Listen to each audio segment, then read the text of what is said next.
Hi everyone, my name is Amy, and in this video, I'll show you how to add the Popper's Buy Me a Coffee feed widget to your BigCommerce website.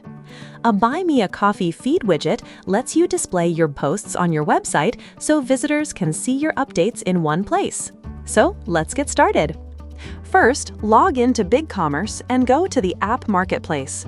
Install the Popper widget from there, and once it's installed, the Popper dashboard will open automatically.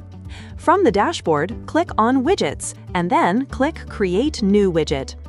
Now search for Buy Me a Coffee in the widget library and open it.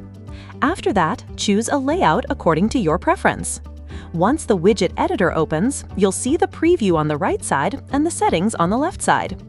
In the Source tab, enter your Buy Me a Coffee username and click Search. After that, the widget will instantly fetch your posts. Next, go to the Template tab.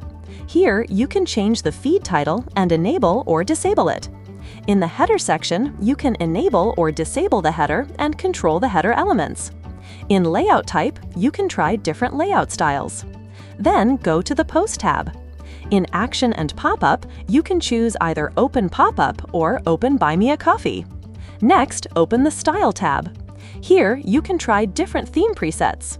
Once you're happy with the customization, click Update and then click Install Widget. After that, the installation code will appear. Copy the code and go to your BigCommerce page builder, add an HTML block, and paste the code inside it. Then click Save HTML, and after that, publish your website. Once your website is live, refresh the page, and your widget will appear successfully. That's it for this video. I'll see you in the next one.